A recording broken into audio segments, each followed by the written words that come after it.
pero muy complicado de tratar y que tiene muchas complicaciones, que es la fractura del fémur proximal en el paciente pediátrico. Entonces, comenzamos con las generalidades, ¿no? Entonces, menos de 1% de todas las fracturas pediátricas son las fracturas que comprometen al fémur proximal. Principalmente en niños son el 80-90% resultados de alta energía y en hasta el 85% son lesiones asociadas a un politrauma. Y los patrones de fracturas son diferentes, dependiendo del tipo de localización en el que se encuentra. ¿Y qué diferencia existe entre una fractura de fémur proximal de un niño a la de un adulto? Es que principalmente son que las del niño se comportan con altas tasas de complicación y pobres resultados. Hay que tener en cuenta que, como todas las fracturas pediátricas, a diferencia de estas, las fracturas del fémur no son tan estables al momento de hacer una reducción cerrada. No son estables como una fractura de codo, no son estables como una fractura de antebrazo. Por eso es que estas fracturas usualmente necesitan tratamientos quirúrgicos. Y en un porcentaje pequeño, el 10%, se asocian a fracturas por baja energía y son las que vamos a ver que son las fracturas patológicas. El desarrollo del fémur proximal, vemos que los núcleos de osificación aparecen entre el cuarto mes y van apareciendo constantemente tanto en la cabeza como en el trocánter, hacia el año, 4 años y hacia la adolescencia, que es donde terminan de fusionarse. Este es el tema más álgido que tenemos nosotros, que hasta la adolescencia existe un puente cartilaginoso, y ese puente cartilaginoso puede ser dañado de múltiples formas, ocasionando un cierre fisiario y las deformidades subsecuentes que vamos a ver más adelante. Asimismo, la vascularidad de la cabeza femoral es muy diferente a la del adulto. Antes de los 4 años, en el nacimiento, la epífisis se irriga por las ramas retinaculares de la circunfleja, de las circunflejas. En el nacimiento, vemos que la irrigación es doble, tanto por la circunfleja lateral como la circunfleja medial. A partir de los 4 años, se da la separación de la metáfisis y la irrigación principalmente de la fisis se debe a parte de la circunfleja medial, tanto su rama posterior superior como posterior inferior, mientras que la circunfleja lateral solamente pasa a irrigar el trocánter y irrigar la metáfisis. Esto es muy importante porque esta es una época en la cual el paciente pediátrico tiene muchas variaciones en la circulación y es muy propenso a los cambios en tanto de la presión interarticular. Es por eso que son pobres o son muy malos los resultados de los pacientes en esta edad, ¿no? Vemos acá cómo van cambiando desde el nacimiento, la diferente circulación. Vemos que al inicio son 3 ramas las que irrigan la cabeza, la fisis, ¿no? 2 que provienen de la circunfleja medial y una que proviene de la circunfleja lateral, que es la arteria retinacular ascendente. Vemos que cuando ya pasan los 4 años, se divide principalmente en, como había comentado, en irrigación fisiaria, solamente por la circunfleja medial, más la circunfleja lateral solamente irriga cuello y trocánter, y conforme va disminuyendo también el índice cérvico deficiario, vemos una circulación netamente posteromedial, que es la de un adulto. Entonces, en esta transición de la circulación es donde se producen la mayor cantidad de vulnerabilidad de estas irrigación, y por eso se producen tantas complicaciones, entre ellas la más resaltante, que es la necrosis avascular. Vemos, por ejemplo, acá, este es el caso de un paciente de 3 años, en el cual se observa que hay una necrosis completa del cuello, pero vemos que la fisis todavía permanece intacta, y eso se debe a la circulación doble que tiene, como ya comenté, este extremo proximal en el paciente de acuerdo a la edad. Entonces, la clasificación de las fracturas de cuello o las fracturas proximales en el paciente pediátrico, hay muchas clasificaciones, pero la que principalmente utilizamos es aquella clasificación que nos dé pronóstico, y la que es más utilizada es la clasificación de Delve. Delve clasifica en tipo 1, tipo 2, tipo 3 y tipo 4. La tipo 1, cuando afecta principalmente la fisis y principalmente se asocia a una luxación. La tipo 2, la transcervical. La tipo 3, la base cervical. Y la tipo 4, la intertrocantérica, ¿no? Las más frecuentes son la tipo 2 y la tipo 3. La que produce mayor cantidad de necrosis avascular es la tipo 1, ¿no? Entre el 40 y el 100%.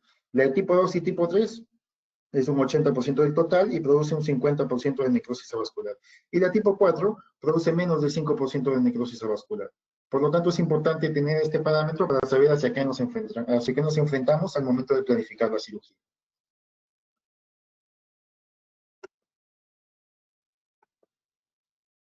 Acá vemos en este estudio, por ejemplo, como de acuerdo a la clasificación de Delbet, vemos la cantidad el porcentaje de necrosis avascular, vemos que en el tipo 1 casi el 40%, en relación al tipo 2 y tipo 3 mucho mayor. La no unión es principalmente en el tipo 2 y también en el tipo 3, y las coxas varas principalmente en el tipo 1 y en el tipo 2, ¿no? Igual el arresto oficiario principalmente en tipo 1 y le sigue en tipo 2. Y en el examen clínico, ¿qué es lo que vamos a encontrar en un examen clínico? Pues lo que encontramos en un paciente con una fractura usualmente. Impotencia funcional, una rotación del miembro, un acortamiento, equimosis. Y principalmente vamos a ver un niño que tiene dolor, está quejumbroso y no mueve la extremidad. Y en antecedente, en el 80% de los casos de un trauma de alta energía y en menos de 10% de un trauma de baja energía y pensar en derivar en una fractura patológica o no, dependiendo de nuestra evaluación. Entonces, ¿cuál es el tratamiento que nosotros vamos a seguir? Bueno, acá yo pongo como un tesoro, o es lo que nosotros queremos encontrar o lo que queremos lograr al momento de hacer un esquema de tratamiento para este tipo de fracturas. ¿Qué es lo que debo lograr como objetivo? Primero, una reducción lo más anatómica posible, que me evite las rotaciones, una fijación estable de acuerdo a la edad, una descompresión capsular, así sea abierta o cerrada. Importante conservar el tamaño del cuello, y para eso hay que balizar la cadera y evitar la fisis sin que esto me comprometa la estabilidad. Entonces pongo acá este dibujo de dos personajes muy conocidos que están luchando. Es que nosotros nos ponemos en el caso como una lucha de poder, en el cual tenemos por un lado la estabilidad de la fractura y por el otro lado tenemos el daño de la fisis. Entonces tenemos que sobrepesar eso y muchas veces tenemos que violar la fisis con tal de dar estabilidad a la fractura.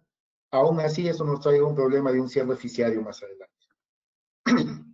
Entonces, más o menos la generalidad, ¿qué es lo que se debe hacer? En fracturas no desplazadas, menor de 2 años, según una revisión de Jaws, de Patterson, si está una fractura no desplazada, menor de 2 años, una espica de yeso en una posición adecuada y que tenga ciertos criterios de seguridad de ranzo para evitar asociar la necrosis.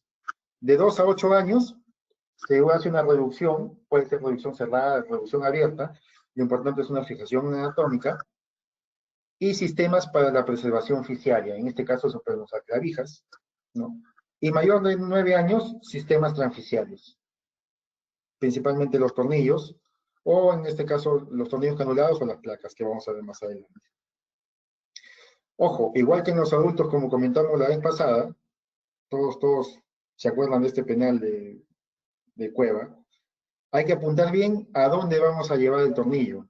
Recuerden que el cuello del niño es un cuello mucho más pequeño y es un cuello que tiene un grosor menor al de un adulto. Entonces la tasa de fallo al momento de colocar los tornillos es mucho mayor. Tener precaución siempre en el cuadrante posterolateral y en la cortical posterior, que es uno de los puntos puntos más álgidos al momento de hacer la osteosíntesis, ya que si nosotros dañamos esto, estamos aumentando la posibilidad de que aparezca la necrosis avascular. Bueno, y el uso de espica o de yeso, eh, como dije, en niños mayores de 2 años y con fracturas desplazadas, no está indicado porque tiene altas tasas de no unión y de mal unión. Entonces, prácticamente el yeso por encima de los 2 años está proscrito. Ahora bien, vamos a hablar de algunos parámetros que tenemos que tener en cuenta al momento de realizar el tratamiento. Primero, el tiempo para la fijación, ¿no? En los adultos ya hemos visto que hay un tratamiento temprano, que debe ser, pero en los niños que hay muchos Muchos traumatólogos dicen, no, los niños son mucho más lábiles, son mucho más resistentes, un niño puede aguantar mucho más tiempo, no hay problema, a veces déjalo ahí, que el niño solito va a remodelar, y eso no es tan cierto.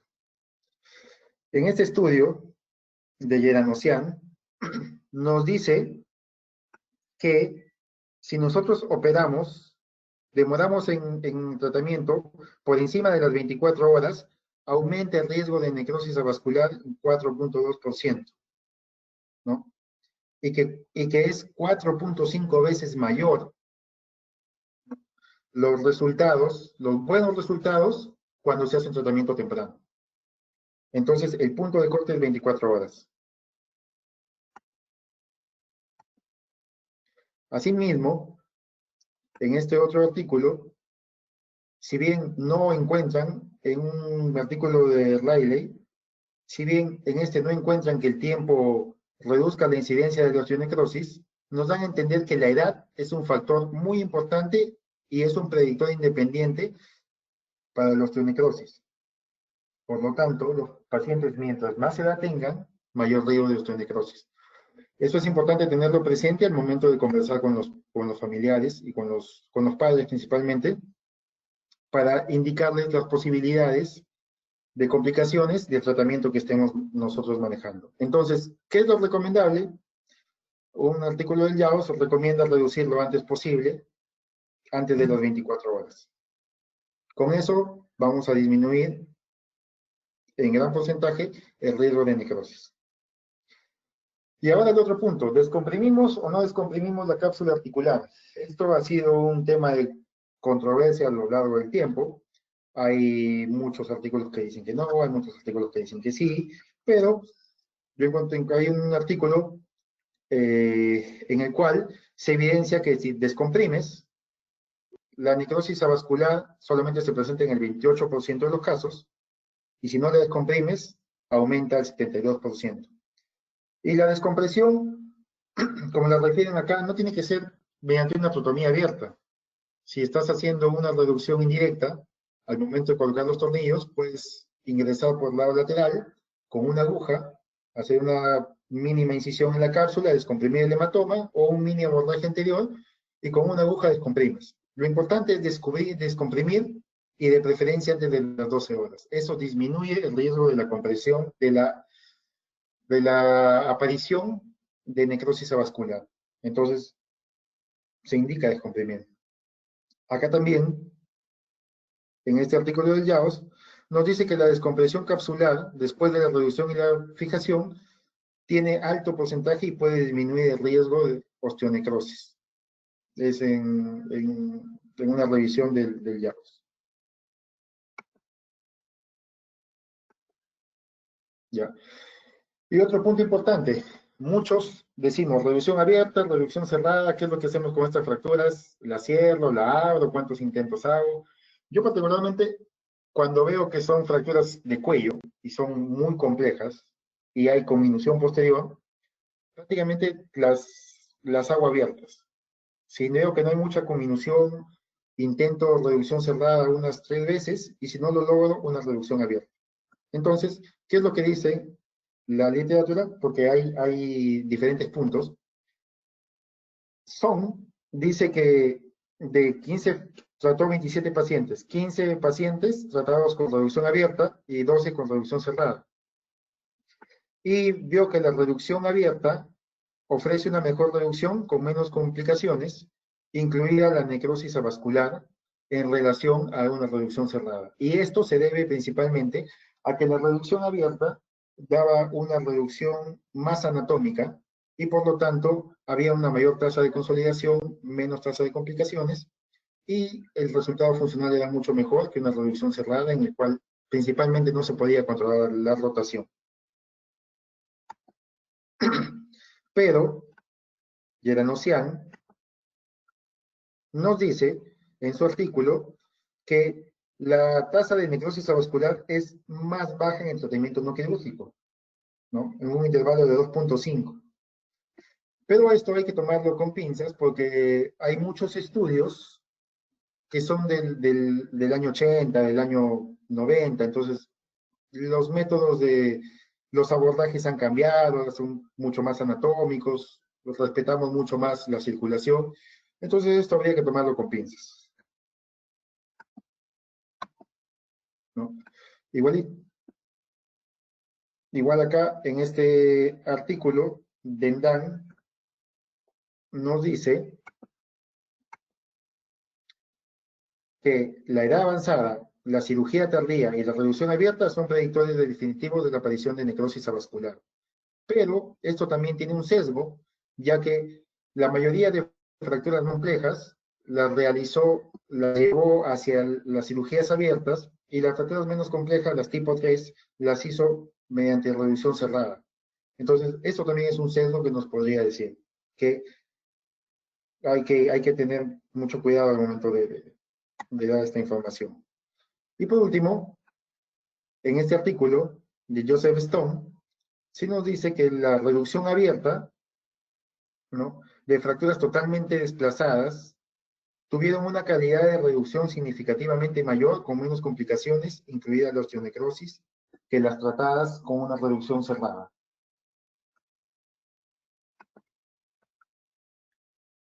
Por último, si nosotros nos demoramos en el tratamiento más de 24 horas, ¿qué es lo más adecuado? Según este artículo, hacer una reducción abierta, una reducción anatómica, y eso va a disminuir el riesgo de complicaciones.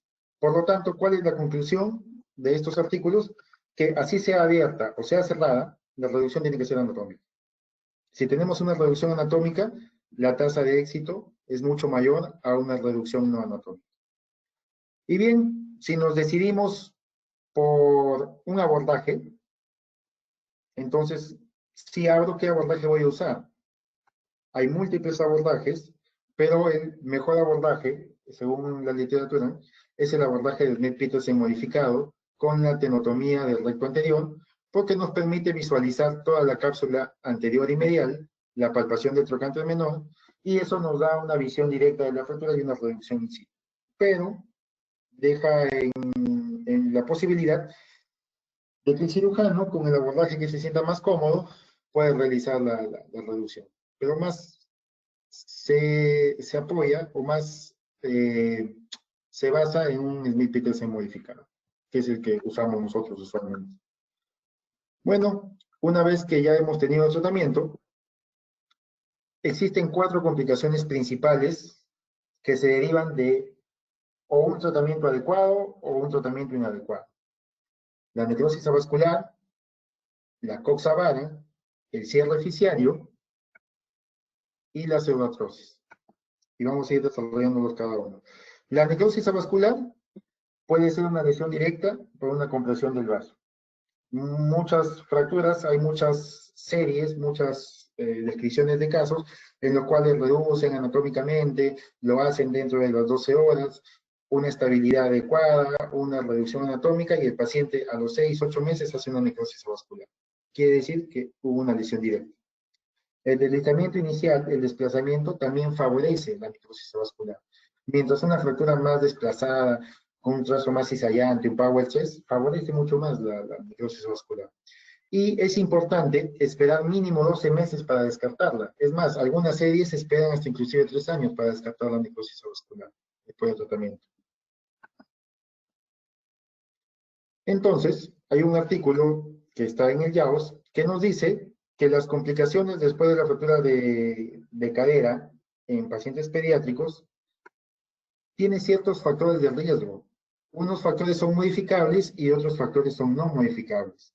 Los factores modificables, como habíamos comentado, son la reducción temprana, menos de las 12 horas, una reducción anatómica, abierta o cerrada, y una descompresión capsular.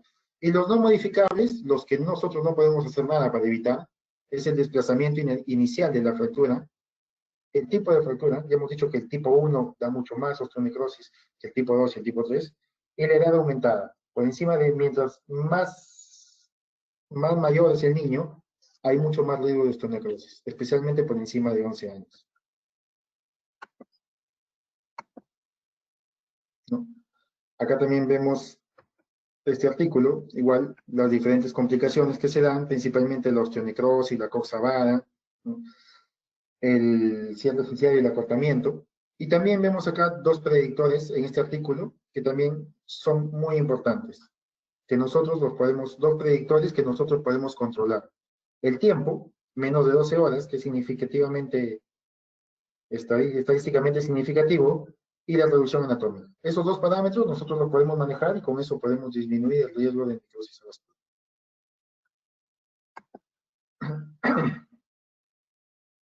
Bien, la otra complicación es la coxa-vara, y la coxa-vara es entre el 10 a 32% de los pacientes tienen este tipo de la frecuencia que se encuentra, ¿no? Principalmente las causas son una mala unión o una no unión, un cierre fisciario en donde cual hay un sobrecrecimiento del trocánter y el uso del yeso. El uso del yeso se ha visto asociado a múltiples apariciones de coxa-vara, ¿no?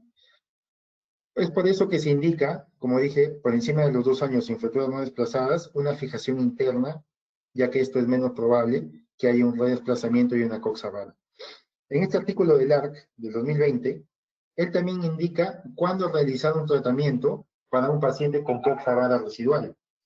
Y lo indica cuando el paciente tenga marcha de Trendelenburg, cuando presente un impingement extraarticular a predominio del trocánter, cuando el cérvico diaficiario sea menor de 110 y cuando la edad sea de edad un poco mayor, 9, 10 años. Entonces, estos son indicaciones para hacer una osteotomía. Por ejemplo, este caso de este paciente cumple todas las indicaciones, tiene 9 años, y este sería un candidato para hacer una osteotomía revisante con una placa angular o una placa bloqueada de fémur proximal.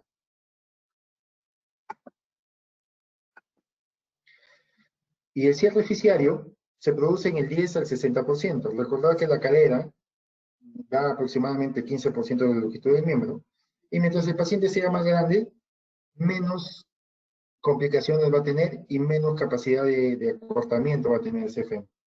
Causa, como dije, puede ser trauma directo, puede ser un insulto vascular al momento del desplazamiento de la fractura, puede ser diatrogénico cuando por estabilidad nosotros pasamos la fisis con 2 tornillos.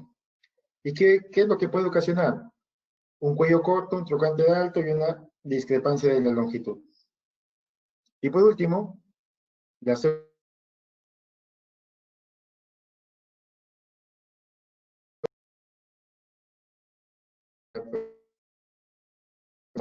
que se da el 12%, y principalmente se debe a una estabilidad insuficiente, a una reducción inadecuada, no anatómica, botada, a fracturas tipo Powell tipo 3, sistemiento vertical, a una lesión de un implante, de repente tenemos un niño grande que está para 3 tornillos y nosotros solamente le colocamos 2, y al uso del yeso. Esos son los factores que ocasionan este tipo de complicaciones. Y en todas las complicaciones, dependiendo de la edad, nosotros vamos a manejarla siempre tratando de preservar la cadera, de ser posible. Bien, acá voy a presentar algunos casos clínicos que nos van a enseñar lo que estamos haciendo, y vamos a más adelante ver las opiniones de los demás colegas. El primer caso clínico es una mujer de 15 años, accidente de mototaxi, operado a las 12 horas. Vemos acá, es una fractura Powell's 2, perdón, es una fractura Delbecq 2, es a nivel del cuello, transcervical, ¿no? Hay conminución posterior, vemos ahí. ¿Y qué es lo que se hace en esta paciente? Una reducción abierta, abordaje anterior de Mead-Peterson, una capsulotomía anterior, con los shanks se reduce la cabeza, se evita la rotación, se hace una reducción adecuada, se coloca pines, y se coloca tornillos canulados en una configuración de triángulo invertido. Bueno, estos tornillos no eran canulados, eran tornillos sólidos porque no había.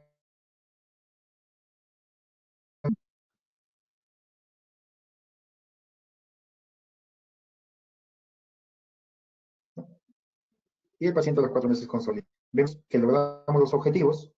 Los objetivos planteados eran la reducción,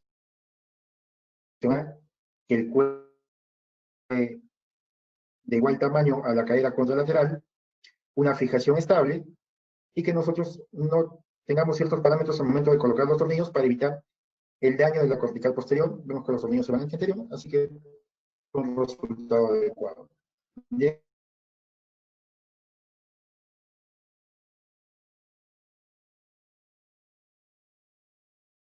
No voy a demostrar. Es un varón de 5 con este tipo de fractura. Actualmente, esta fractura es una fractura estructurocantérica, pero en el paciente pediátrico las fracturas estructurocantéricas no han sido muy estudiadas. Recién se están comenzando a tratar, se están comenzando, es más, ni siquiera definición tenían, ¿no? Recientemente hay una definición, ¿no? Que la define como la fractura del fémur, como una fractura localizada dentro del 10% de la longitud total del fémur debajo del trocánter menor. Si calculamos ese porcentaje y la fractura cae justo en esa zona, estamos ante una fractura subtrocantérica. ¿Y cuál es el manejo de la fractura subtrocantérica? Pues actualmente se maneja con clavos endomedulares en pacientes pequeños, ¿no? Tienen una buena tasa de éxito, pero hay que tener mucho cuidado en los pacientes que tienen fracturas espiroideas muy largas o aquellas que tienen demasiada conminución. Porque en estos pacientes, los clavos endomedulares elásticos no van a tener la suficiente estabilidad y vamos a terminar nosotros con algunas malas uniones o acortamientos del miembro. Entonces, en este artículo nos dicen que los clavos elásticos, aunque las tasas de complicaciones son altas, 22%, como dije, principalmente la mala unión y, y los acortamientos, igual es manejar y muy reproducible, ¿no? Acá vemos el tratamiento de las fracturas extracantéricas en esqueleto inmaduro en adolescentes, y acá se comprueba porque anteriormente, como digo, estas fracturas, no hay muchos artículos ni muchos estudios de esto. Anteriormente se trataba con espicas de yeso, inclusive en pacientes de 10, 11 años. Pero es bien difícil controlar todos los grupos musculares que actúan a este nivel. Hay que recordar que actúa el psoas, actúan los abductores, actúan los rotadores externos. Entonces hacen que el fragmento proximal siempre se vaya en flexión y hacia rotación externa. Entonces es un yeso no lo logra controlar. Y al final tenemos con los pacientes con mala unión y con acostamientos, que después van a traer problemas a lo largo de su crecimiento. Entonces, en este artículo nos dicen que la fijación interna es más efectiva que el tratamiento en el tratamiento de este tipo de fracturas. Y hay un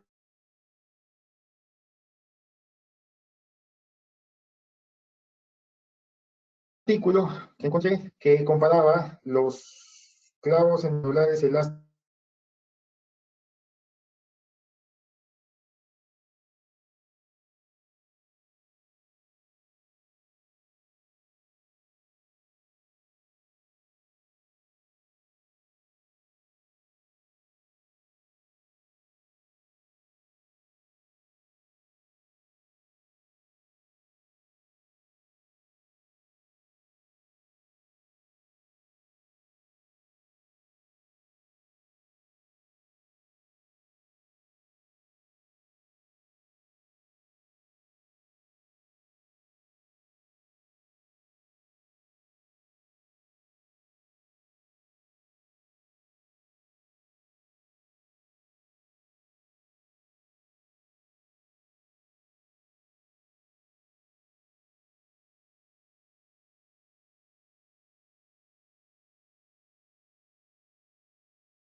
tales. Si es un paciente de mayor edad, hacemos una reducción abierta, de repente un mini open y deslizamos la placa, ¿no? Ambos nos van a ayudar y las tasas de éxito son adecuadas para ambos. Y vemos acá, este es el caso del paciente, paciente es un paciente pequeño, una fractura centrocantérica. Este paciente, cuando lo operamos, ya tenía como 3 semanas de fractura, así que tuvimos que hacer una reducción abierta. No fue tan grande el abordaje. Reducimos y pasamos los clavos TENS, y vemos que a los 6 meses el paciente con una consolidación, una buena alineación y no acortamiento ni tampoco mal unido. Este es otro paciente, un varón de 9 años que presenta un accidente de tránsito, que no tiene lesiones asociadas. Bueno, nuevamente, estamos ante el porcentaje del 10% del fémur por debajo del menor. Entonces, estamos ante una fractura subtrocantérica. ¿Cómo la tratamos? La tratamos con una placa, una placa LSP, una placa bloqueada, y el paciente al año se retira el material, una consolidación adecuada, y vemos que no hay acortamiento, ni tampoco hay una mal unión, ¿no? Y este otro paciente es un paciente de 11 años que tiene una caída de nivel y es un accidente de baja energía, ¿no? Llega más o menos al hospital casi después de 2 semanas de haber referido la caída. El paciente fue a múltiples curanderos por su zona bueno, y hasta que llegó al hospital. Llega al hospital y encontramos esta imagen. Una imagen quística que ha adelgazado prácticamente las corticales y hay prácticamente una fractura a nivel casi intersubtrocantérico. Es un quiste óseo solitario. Entonces, dentro de las fracturas de fémur proximal también hay un pequeño porcentaje que son las fracturas patológicas. Y las fracturas patológicas se clasifican igual que las fracturas de cadera, de acuerdo a la clasificación de Velvet, de acuerdo al lugar donde se encuentra. Y hay un índice de quiste que si nosotros lo medimos y nos da ciertos parámetros, todavía podemos intentar un tratamiento conservador. Pero ante un quiste roto, el tratamiento es cirugía. Entonces, en este artículo, ¿qué es lo que ellos utilizan? ¿O qué es lo que hacen? Utilizan hasta 4 métodos para realizar la curación de este tipo de pacientes.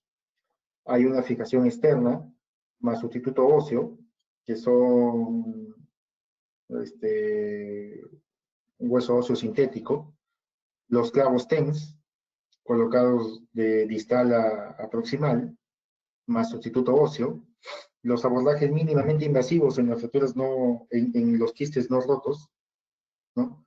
Con sustitutos óseos, o en algunos pacientes de mayor edad utilizan los clavos, ¿no? Un clavo TFN asociado a hueso cadavérico. Y también en este artículo utilizan, este es un quiste óseo neumático, en el cual es un paciente de 8 años, un reporte de un caso, en el cual a este paciente hacen un legrado, ¿no? Hacen una cauterización química y eléctrica, luego colocan una cabeza de banco asociado a un aspirado de cresta ilíaca y le colocan una placa bloqueada, logrando la consolidación del mismo. En realidad, en las fracturas patológicas no hay un consenso, ni tampoco hay un dogma de cómo tratarlos. Hay una serie de casos, como hay reportes, pero en sí no hay un patrón que nos diga exactamente qué es lo que tenemos que hacer. Y así que nosotros en este tipo de pacientes, ¿qué es lo que hicimos? Hicimos un curetaje, un legrado, ¿no? Una cauterización eléctrica, sacamos todo el tejido, lo mandamos a patología, estamos utilizando nosotros el chip, lo pulverizamos, lo volvemos polvo, hueso en polvo, y lo colocamos a presión en el defecto óseo y fijamos el fragmento con una placa bloqueada. Vemos ahí el resultado a los 6 meses, una consolidación adecuada. Este también es otro paciente, 14 años, caída de baja energía, y este es un caso muy adiestrador porque es una paciente operada después de 2 meses. Llega la paciente con esto, un quiste óseo, y vemos acá la gran destrucción de la cadera. Cualquiera piensa que con 2 meses, esta cadera pues ya está en necrosis. Es más, si alguno ve en la placa, puede ver hasta inclusive ciertos cambios a nivel del contorno de la cabeza ósea, de la cabeza femoral. Pero hicimos lo que usualmente estamos haciendo, entrar, en este caso, como es una fractura que comparte cuello y trocánter, hicimos un doble abordaje, ¿no? Colocamos injerto de chip pulverizado, cresta ilíaca también, y colocamos en los pacientes mayores o que ya tienen fisis prácticamente cerrada, colocamos unos clavos en los medulares, colocamos este clavo en la medular con 2 tornillos al cuello, ¿no? Vemos la posición, vemos que todo el defecto se ha rellenado, y al cabo de 4 meses la paciente consolida. Y vemos que el arresto oficial o el acortamiento del cuello es mínimo en comparación a la cadera. Una evolución adecuada, un tratamiento satisfactorio. Y por último, para terminar, este es un niño en el cual, como puse esa imagen de los 2 dibujos de anime peleando, a veces más vale la estabilidad que la fisis. Este es uno de los casos más difíciles que he tenido que tratar. Un varón de 2 años que viene con un dolor en la cadera de 2 meses de evolución.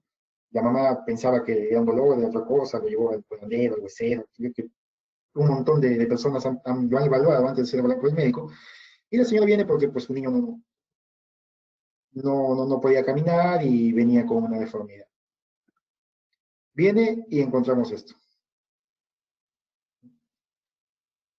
Es un quiste multilobulado, vemos el gran compromiso que tiene, y si nosotros observamos adecuadamente, vemos que prácticamente ahí no tienes dónde anclar un tornillo, prácticamente no tiene cuello.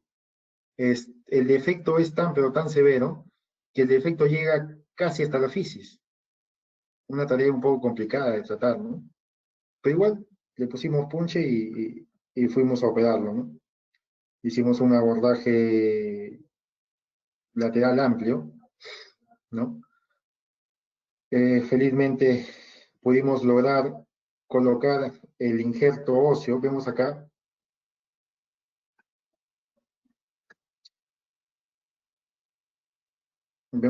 el injerto óseo en forma de, parece una nube, es una escarcha. Toda esa escarcha blanca que ven ustedes en la imagen, seguida de la placa, ese es el injerto óseo. Más o menos ahí entraron como unos 100, 110 centímetros cúbicos de chips.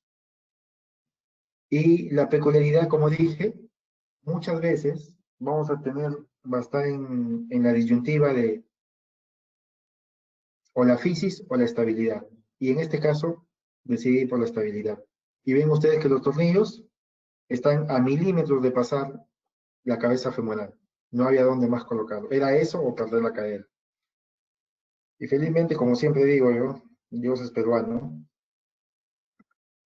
El paciente pasados 5 meses, ha consolidado, tiene una buena evolución, y actualmente, acá voy a mostrar un video,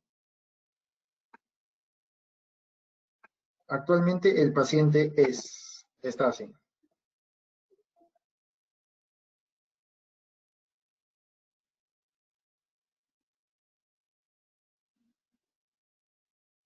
Vemos que sus rangos están completos, le falta un poco más de terapia para fortalecer, pero hasta ahora el paciente ya tiene 8 meses, no hay signos de necrosis. Me supongo que el otro mes o en un par de meses más estaré sacando los tornillos, y es una buena evolución.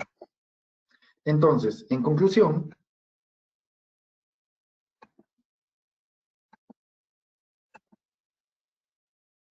mensaje para llevar, lo siguiente: las fracturas de cadera en niños son raras, son menos del 1%. Y lo que sí hay que tener en cuenta es que cuando estamos frente a ellas, hay que tener siempre la pericia, ya que estas se complican más que en los adultos.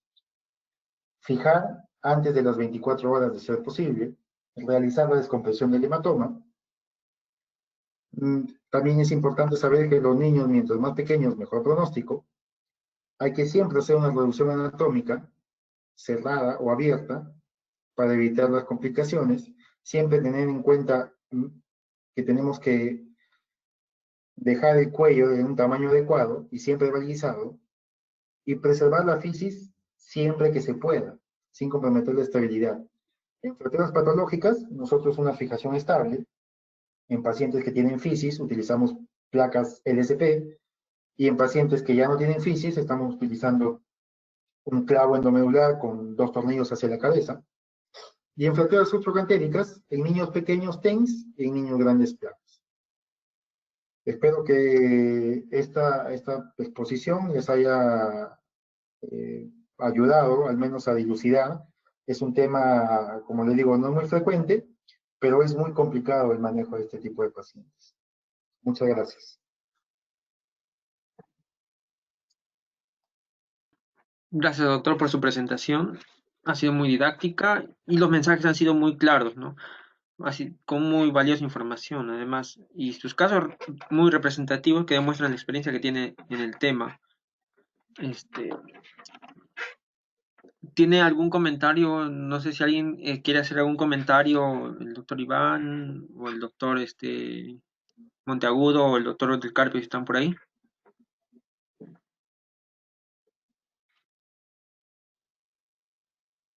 Ahí puedes escucharme. Sí, se le escucha, doctor. Ya, ¿qué tal? ¿Cómo están? Buenas noches. Sí, como lo ha mencionado Eric, todos los casos que ha mostrado, bueno, son casos que se han manejado en el Hospital del Niño, en San Borja, y de repente algunos pequeños datos que siempre hay que recordar, ¿no? Que en la edad pediátrica las fracturas de fémur proximal, ¿no? Se considera más o menos entre un 1 o 4%. Siempre, casi siempre está asociado a alta energía, a no ser que sean fracturas patológicas que podemos considerarlas dentro de este grupo, ¿no? Algo muy importante es nunca hay que olvidarnos en descartar de que pueda tratarse un caso de maltrato infantil. En cuanto al tratamiento, siempre desde los años 70 existe la controversia, ¿no? De si debe ser un tratamiento cerrado o un tratamiento abierto. Algunos, algunos estudios hacen referencia, por ejemplo, edades como entre los menos de 6 años, tratamiento cerrado, ¿no? O menos de 45 kilos, tratamiento cerrado, pero no está nada dilucidado, como dice. En las fracturas proximales que involucran cuello femoral, casi la mayoría de los casos que hemos visto que se manifiestan en los estudios son basis cervicales. No se encuentran mucho los medios cervicales o subcapitales, ¿no? Algo importante también es que los defectos rotacionales en las fracturas basicervicales es quizá uno de los mayores peligros, por lo que casi siempre estos casos deben tratarse de manera abierta, como lo ha mencionado, por un abordaje anterior, fijación ya con una placa bloqueada, por ejemplo, o unos tornillos granulados, ¿no? Muy importante no olvidar el tema de la acción muscular y los psoas aductores rotadores externos. En provincia, algunos casos los hemos visto en consultorio, que se han manejado casos de fémur proximal, fracturas de fémur proximal de manera conservadora, pero llegándose a consolidar, pero con algunas deformidades, sobre todo en varo y defectos en el crecimiento, ¿no? Por el compromiso a veces del cartílago, de la fisis. Las placas actuales, las placas para tratar estas fracturas, nos ofrecen casi toda la posibilidad para poder abarcar toda la localización de la fractura, sea muy proximal, o sea, subtrocantérica o incluso ya considerando las diaficiarias, ¿no? Recordemos que hay placas largas con la configuración proximal que se utilizan, ¿no? En este caso para las displasias de cadera, que nos permiten hacer dar una estabilidad adecuada, llegando a soportar incluso más del 30% de la carga axial, a diferencia de una placa no bloqueada. Y como ha mostrado Eric en el video del niño, ¿no? Incluso con defectos tan grandes, los niños tienen una capacidad de recuperación impresionante y una evolución favorable casi siempre. Eso para dar, ¿no?, algunos detallitos nada más. Gracias, doctor Orozco. Eh, Eder, Sí, un favor, acá en el grupo nos está acompañando el doctor Pablo Romero, que tiene bastante experiencia en manejo de cadera postraumática. No sé si le puedes dar el pase para que nos dé algunos aportes. claro, claro, doc. Este, ¿puede activarse él mismo el audio? Ya, ¿Sí? ya lo activé. Hola, buenas noches. ¿Qué tal, Buenas doctor? Buenas noches a noches. todos. Muchas gracias. Primero quería felicitar al doctor alcalde por la charla. Creo que fue una charla excelente porque de principio a fin pasó por todos los puntos importantes, ¿no? Y son casos muy interesantes los que se presentó. Yo sé de la dificultad de esos casos porque muchos los hicimos juntos ahí en San Borjas y quería agregar un par de tips para tener en cuenta. Cuando se trata de fracturas transcervicales, no nos olvidemos que son fracturas intraarticulares. Entonces, las fracturas intraarticulares tienen unas características distintas en la evolución a una fractura diaficiaria. Una de ellas es que la consolidación va más lenta, porque son fracturas que están embebidas en líquido articular. Entonces, no hay que desesperarse si en los controles radiológicos vemos que la fractura no tiene signos de consolidación. Usualmente tardan un poco más. Y la manera de saber si va todo bien es si hay o no hay dolor, si el niño tiene o no tiene dolor. Así que cuando el niño va a la consulta de control y le hacemos flexión a la cadera y rotación interna y no hay dolor, aunque la radiografía no tenga ningún signo de consolidación pasado 3 o 4 meses, hay que estar tranquilos, las cosas van bien. Y es totalmente distinto cuando el niño tiene dolor precoz. Cuando la fractura del cuello es estable, usualmente no hay dolor. Y entonces, en las primeras semanas, si el niño tiene dolor en la flexión, no quiere apoyar, bueno, que esté protegido para el apoyo, pero tiene dolor, hay que pensar que hay inestabilidad en el cuello y que va a terminar una pseudoartrosis. Así que un signo precoz de mal pronóstico es el dolor a la flexión de cadera. Y no olvidar que si clínicamente está bien, pero no hay signo de consolidación, no hay que angustiarse porque es una fractura que tarda más. Y lo otro es que a veces reducir la fractura transcervical es complicado. Entonces, como un truco de la cirugía puede ser, una vez que se abre la cápsula y se drena el hematoma, clavar un par de Kirchners como joystick para manipular el fragmento proximal. Porque la cabeza, el fragmento proximal que tiene la cabeza y un segmento pequeño del cuello, tiende a rotar dentro de la articulación y podemos reducirla quizás en el plano frontal bien, pero quede rotado el cuello. Y eso lleva al fracaso de la consolidación de la fractura. Entonces, un buen truco es un par de Kirchner como joystick para luego reducirla bien, estabilizarla con un par de alambres adicionales y luego por el método elegido, el que quieran, tornillos o placa. Solo quería dejar eso, más nada. Recordar que la longitud del cuello es imprescindible y que dejarlas en valgo favorece la consolidación. Por lo demás, un gran abrazo a todos y los felicito por la conferencia y la iniciativa. Doctor, una consulta, Dime.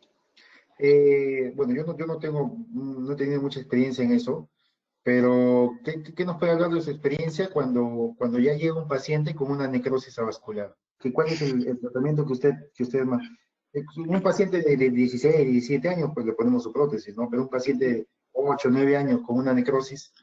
Sí, bueno, Eri, yo creo que la necrosis vascular primero va a depender de la clasificación, ¿no? No nos olvidemos que en la clasificación, primero que la necrosis vascular es mucho más frecuente de lo que creemos. Lo que pasa es que muchos son solamente tipo 1 o tipo 2, que son necrosis muy pequeñas de la columna lateral. Y a veces no dan problemas, sino hasta la persona tiene más de 30 o 40 años.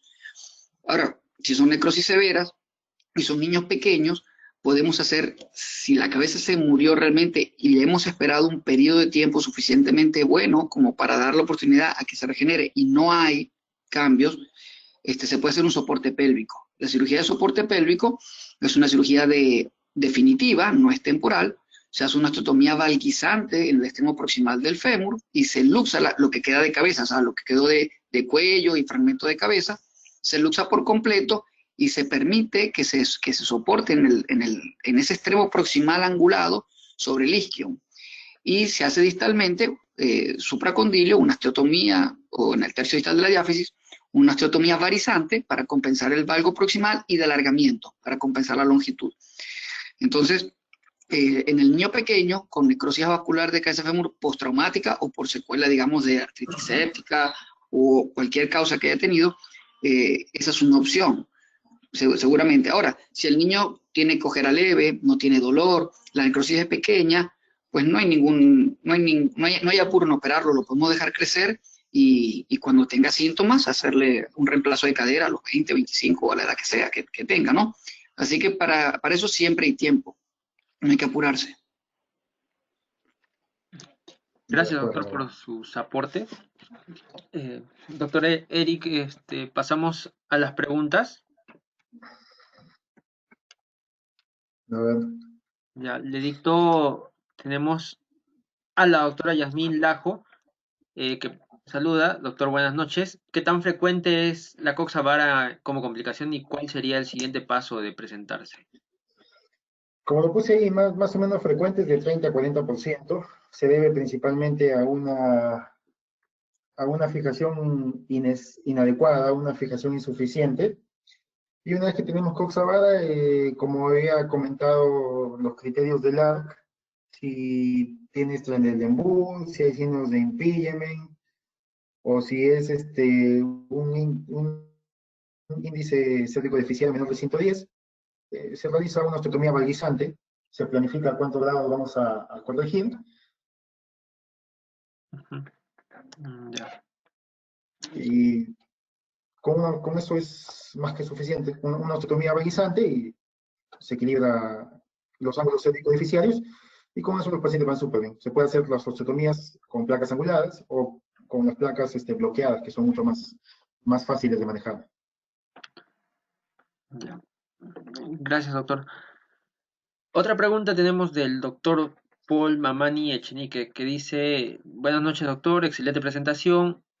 ¿Cuándo indica el apoyo y en cuánto tiempo retira el implante? Primera pregunta, y en caso de necrosis de cabeza en paciente pediátrico post fractura de cuello femoral, ¿cuál es su manejo?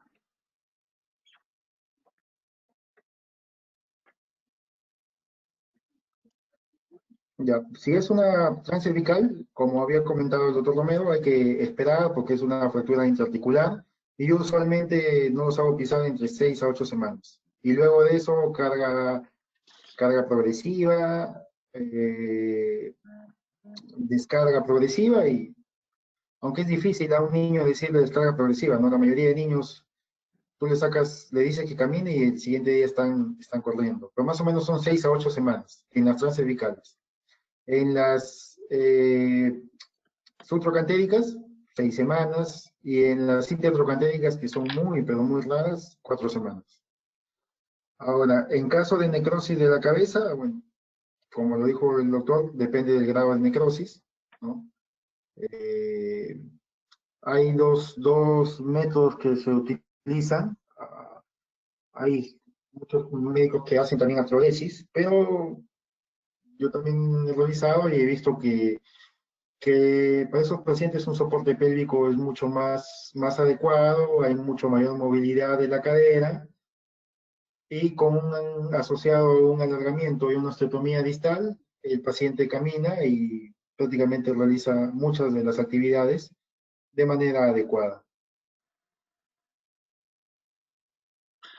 Ahora, ¿cuándo retirar los implantes? Pues los implantes se retiran pasados los 9 meses o un año, algunos refieren, ¿no?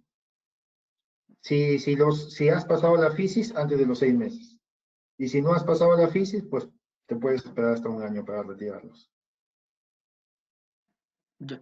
Y el doctor Iván, el doctor Pablo Romero, ¿tiene algún comentario sobre la pregunta?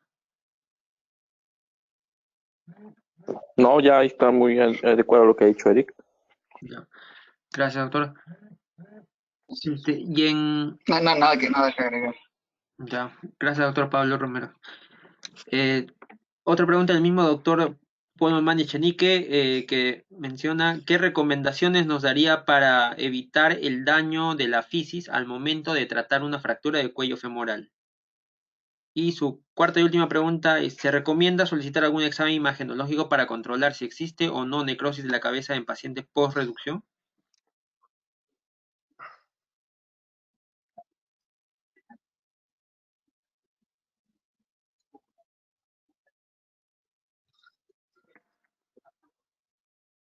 Eh, ¿Qué recomendaciones daría para evitar?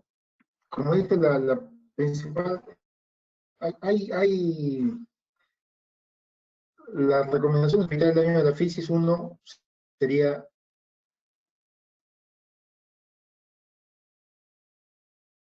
Ajá.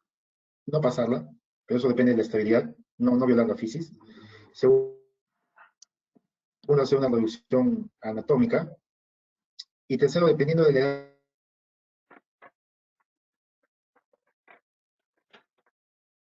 edad, ver el tipo de circulación hacia dónde va, ¿no?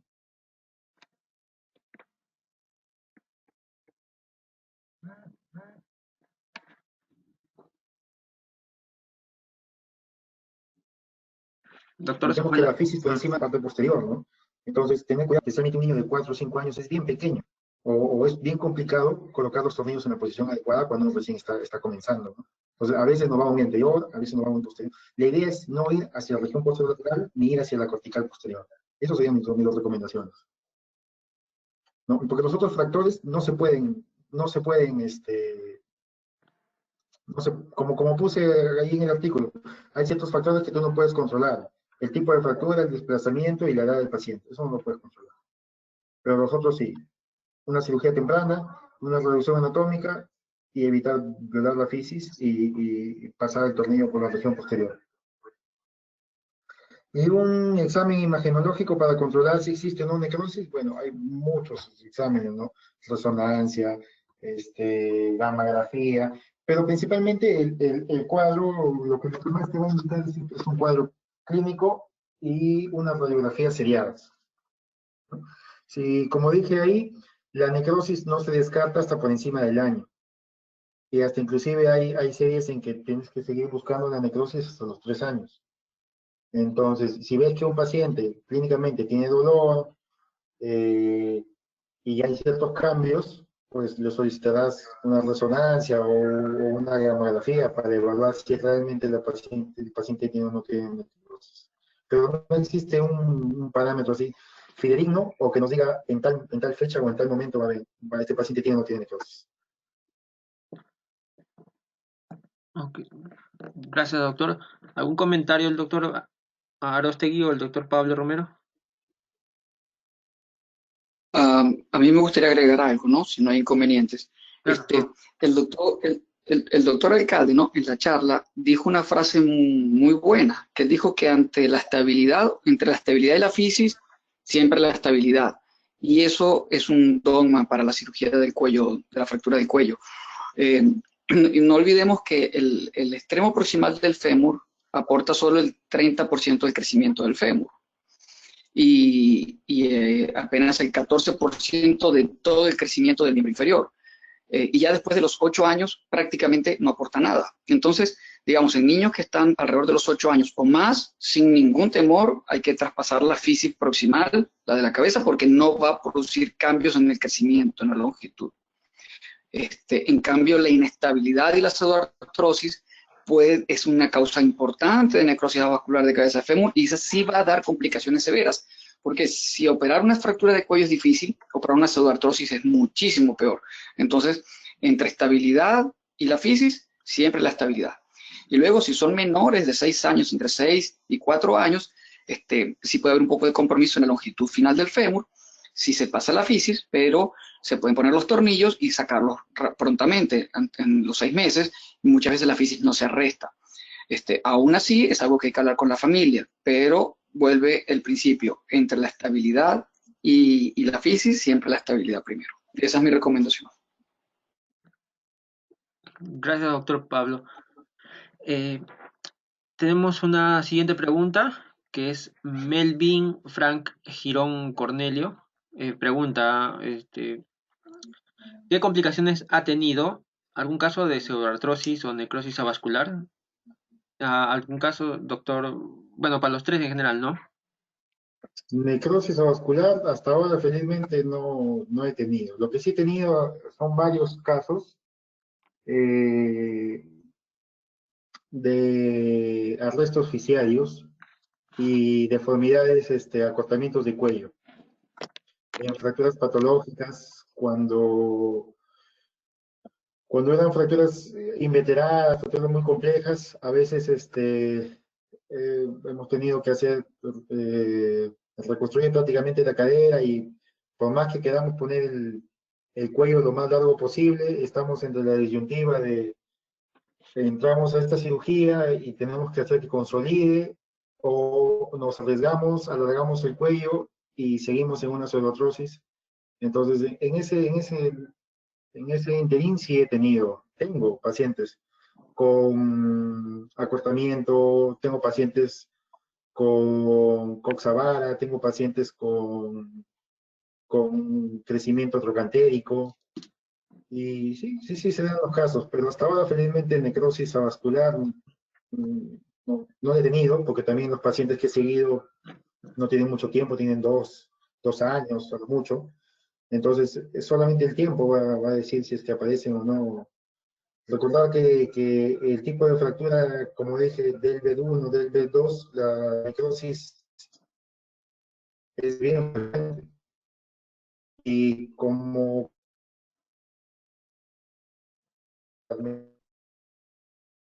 es bien frecuente.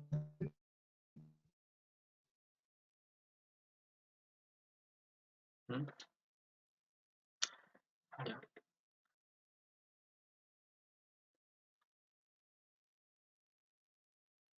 ¿Aló, doctor alcalde, nos escucha?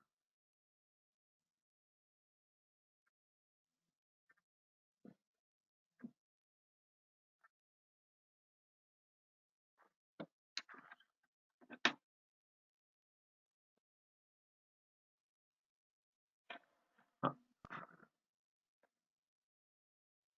¿aló, doctor, me escucha? ¿Tienes otro? Escucho. Ah, ya. No, perdón, no, se fue el Tomás, audio. Ya.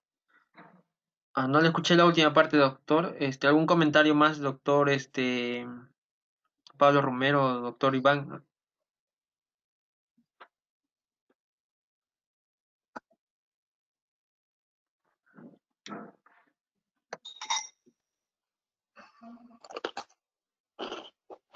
No, ya no. Ya. Tenemos, acá hay, acá hay una última pregunta que es interesante, ¿no? Del doctor Carlos Uriarte, ya, ¿no? ya. Porque acá también el doctor Jan dice que estos pacientes, una artrosis de cadera, sí se puede hacer una artrosis de cadera. Usualmente en artrosis de cadera no tienes abducción. La ventaja y eso ayuda a hacer ciertos movimientos y a mejorar la marcha. Por eso, yo, soy, yo si tenía un paciente de un software, no me inclinaría por una artrosis, ¿no? Y en el paciente, el doctor Carlos Uriarte pone, ¿cómo sabemos obtener material a tiempo en hospitales públicos? Suele ser inoportuno, ¿no? Por tanto, sería válido realizar una descompresión en primer tiempo y una reducción anatómica que se corresponda con un segundo. ¿Hasta cuándo podemos esperar? ¿Qué tan sí? O sea, hay series que lo más importante, como dije, es una descompresión antes de las 12 a 24 horas. Si no tienes el material adecuado, podrías entrar a la sala.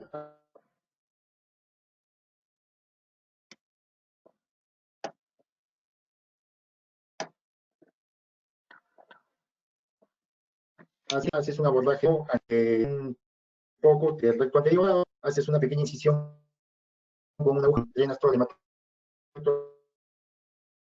toma, lo cierras y haces la definitiva, la reducción, ¿no? ¿Y qué tan satisfactorio de esponjosa? Pues es adecuado. Yo presenté el primer caso, eran tornillos sólidos, no eran tornillos canulados. Muchas veces nosotros no tenemos a disposición tornillos, pero podemos utilizar sin ningún problema unos tornillos sólidos. Lo que sí debemos tener son varias brocas, unas dos o tres, dos brocas para colocarlas en diferentes direcciones. Hacemos los controles y si están en la posición adecuada, colocamos los tornillos. Lo importante acá no es el tipo de implante, o sea, siempre, como digo yo, en la fractura, lo más importante es la reducción y después es la colocación del implante. Si entonces una buena reducción, colocar tornillos sólidos no va a ser ningún problema. Yo creo que es adecuado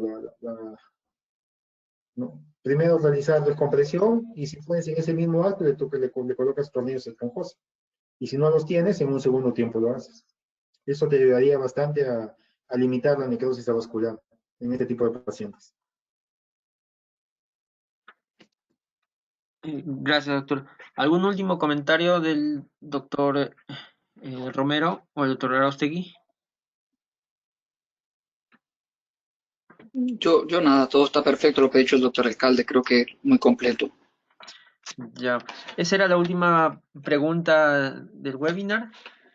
Más que todo agradecerle al doctor alcalde por su presentación, ha sido muy valioso, además de los aportes también muy ricos del doctor Pablo Romero y del doctor Aróstegui. Y más que nada invitarlos a todos a nuestro próximo webinar que se va a realizar este sábado y lo vamos a estar publicando el link y en la cuenta de Facebook del Scott Almenara.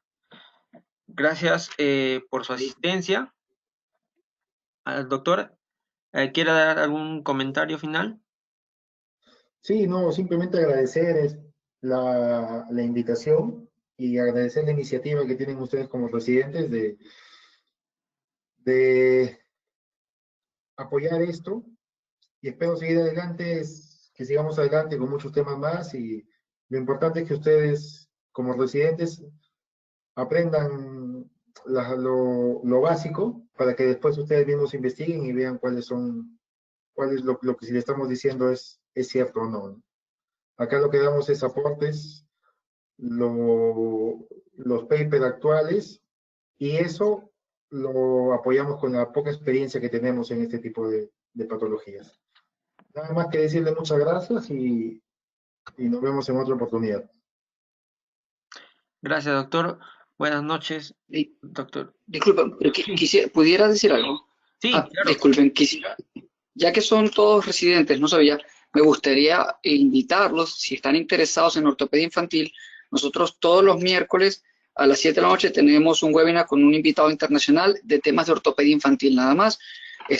Y esas charlas también están colgadas en la página web, en el canal de YouTube de la Sociedad Latinoamericana de Ortopedia Infantil, es la OTI, y ahí están a la disposición de todos para que las puedan ver y repasar con invitados siempre de primera. Y bueno, y si no los miércoles, pues a las 7 de la noche siempre. Este miércoles va a ser a las 4 de la tarde porque es un invitado de España. En mi cuenta de Instagram se cuelga el link. El doctor alcalde se las puede hacer llegar con gusto y todos bienvenidos el miércoles. Y muchas gracias. Gracias, doctor, por el dato. Estaremos ahí seguramente. Buenas noches entonces a todos. Gracias por su asistencia. Nos veremos en la siguiente oportunidad. Buenas noches. Buenas noches.